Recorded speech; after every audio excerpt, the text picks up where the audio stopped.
Chapter 10. Marianne's preserver, as Margaret, with more elegance than precision, styled Willoughby, called at the cottage early the next morning to make his personal inquiries. He was received by Mrs. Dashwood with more than politeness, with a kindness which Sir John's account of him and her own gratitude prompted, and everything that passed during the visit tended to assure him of the sense, elegance, mutual affection, and domestic comfort of the family to whom accident had now introduced him. Of their personal charms he had not required a second interview to be convinced. Miss Dashwood had a delicate complexion, regular features, and a remarkably pretty figure. Marianne was still handsomer. Her form, though not so correct as her sister's, in having the advantage of height, was more striking, and her face was so lovely that when, in the common cant of praise, she was called a beautiful girl, truth was less violently outraged than usually happens. Her skin was very brown, but from its transparency, her complexion was uncommonly brilliant. Her features were all good, her smile was sweet and attractive, and in her eyes, which were very dark, there was a life, a spirit, an eagerness, which could hardly be seen without delight. From Willoughby their expression was at first held back by the embarrassment which the remembrance of his assistance created. But when this passed away, when her spirits became collected, when she saw that to the perfect good breeding of the gentleman he united frankness and vivacity, and above all, when she heard him declare that of music and dancing he was passionately fond, she gave him such a look of approbation as secured the largest share of his discourse to herself for the rest of his stay. It was only necessary to mention any favourite amusement to engage her to talk. She could not be silent when such points were introduced, and she had neither shyness nor reserve in their discussion. They speedily discovered that their enjoyment of dancing and music was mutual, and that it arose from a general conformity of judgment in all that related to either. Encouraged by this to a further examination of his opinions, she proceeded to question him on the subject of books. Her favourite authors were brought forward and dwelt upon with so rapturous a delight, that any young man of 25 must have been insensible indeed not to become an immediate convert to the excellence of such works, however disregarded before. Their taste was strikingly alike. The same books, the same passages were idolized by each, or if any difference appeared, any objection arose, it lasted no longer than till the force of her arguments and the brightness of her eyes could be displayed. He acquiesced in all her decisions, caught all her enthusiasm, and long before his visit concluded, they conversed with the familiarity of a long-established acquaintance. "Well, Marianne," said Elinor, as soon as he had left them, "for one morning I think you have done pretty well. You have already asserted Mr. Willoughby's opinion in almost every matter of importance. You know what he thinks of Cooper and Scott, you are certain of his estimating their beauties as he ought, and you have received every assurance of his admiring Pope no more than is proper. But how is your acquaintance to be long supported, under such extraordinary dispatch of every subject for discourse? You will sooner have exhausted each favourite topic. Another meeting will suffice to explain his sentiments on picturesque beauty and second marriages, and then you can have nothing further to ask." "Elinor," cried Marianne, "is this fair? Is this just? Are my ideas so scanty? But I see what you mean. I have been too much at my ease, too happy, too frank. I have erred against every commonplace notion of decorum. I have been open and sincere where I ought to have been reserved, spiritless, dull, and deceitful. Had I talked only of the weather and the roads, and had I spoken only once in 10 minutes, this reproach would have been spared." "My love," said her mother, "you must not be offended with Elinor. She was only in jest. I should scold her myself, if she were capable of wishing to check the delight of your conversation with our new friend." Marianne was softened in a moment. Willoughby, on his side, gave every proof of his pleasure in their acquaintance, which an evident wish of improving it could offer. He came to them every day. To inquire after Marianne was at first his excuse, but the encouragement of his reception, to which every day gave greater kindness, made such an excuse unnecessary before it had ceased to be possible, by Marianne's perfect recovery.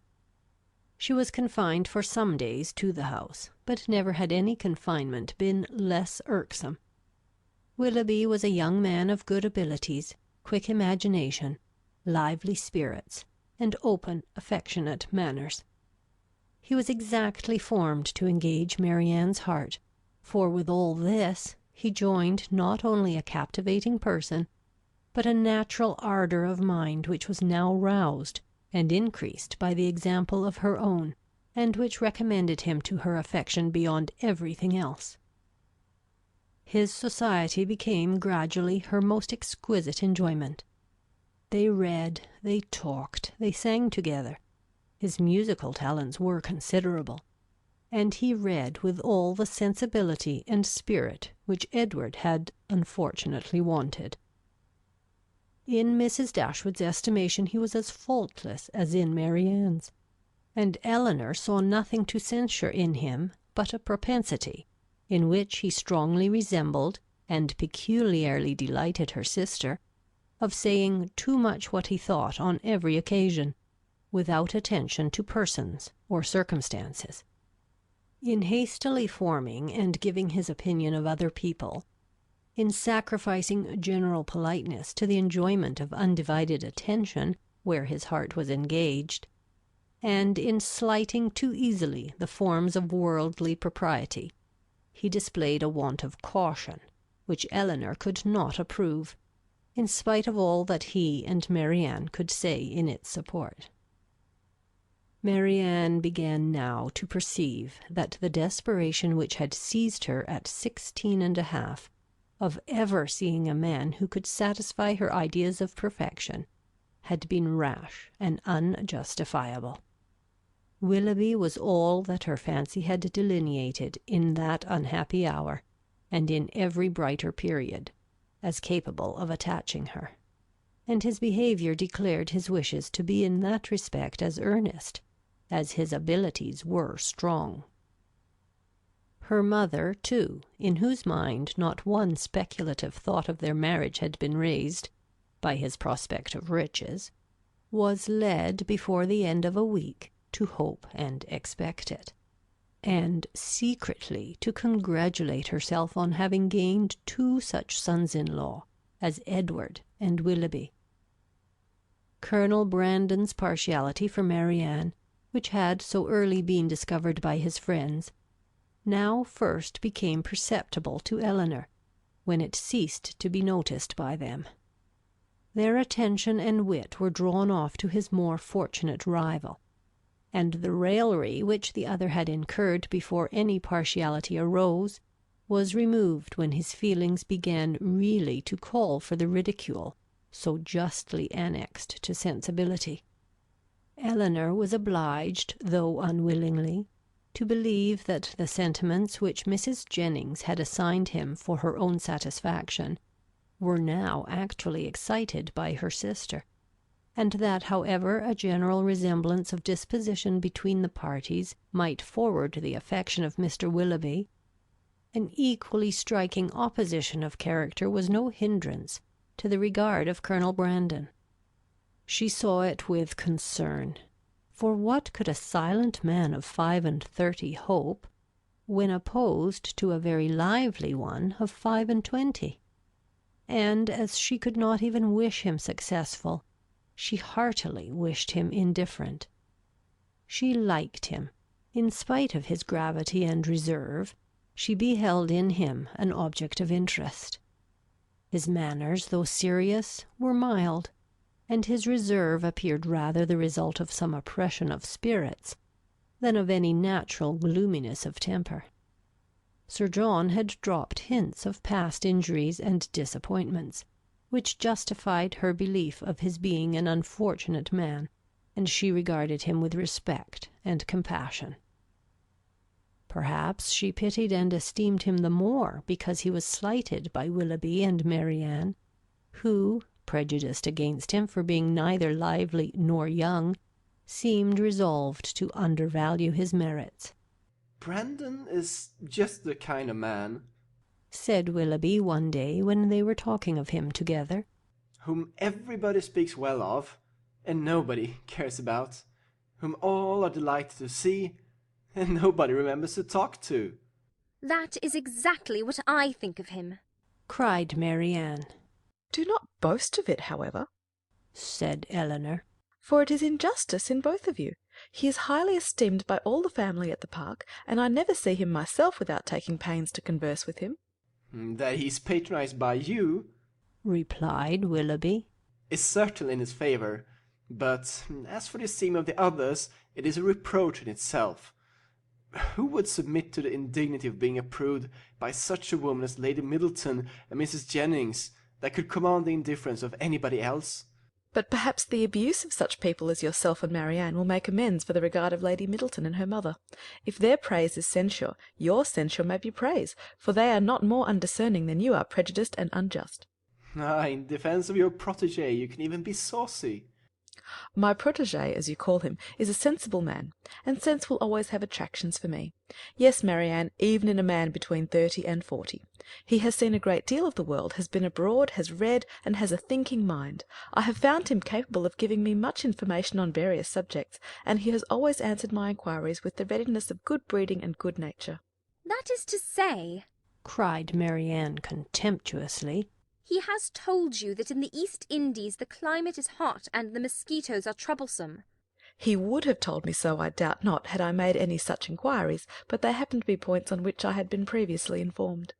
Perhaps, said Willoughby, his observations may have extended to the existence of nabobs, gold moors, and palanquins. I may venture to say that his observations have stretched much further than your candour, but why should you dislike him? I do not dislike him. I consider him, on the contrary, as a very respectable man, who has everybody's good word and nobody's notice, who has more money than he can spend, more time than he knows how to employ, and 2 new coats every year. Add to which, cried Marianne, that he has neither genius, taste, nor spirit, that his understanding has no brilliancy, his feelings no ardour, and his voice no expression. You decide on his imperfections so much in the mass, replied Elinor, and so much on the strength of your own imagination, that the commendation I am able to give of him is comparatively cold and insipid. I can only pronounce him to be a sensible man, well bred, well informed, of gentle address, and, I believe, possessing an amiable heart. Miss Dashwood, cried Willoughby, you are now using me unkindly. You are endeavouring to disarm me by reason, and to convince me against my will, but it will not do. You shall find me as stubborn as you can be artful. I have 3 unanswerable reasons for disliking Colonel Brandon. He threatened me with rain when I wanted it to be fine. He has found fault with the hang of my curricle, and I cannot persuade him to buy my brown mare. If it will be any satisfaction to you, however, to be told that I believe his character to be in other respects irreproachable, I am ready to confess it. And in return for an acknowledgment which must give me some pain, you cannot deny me the privilege of disliking him as much as ever.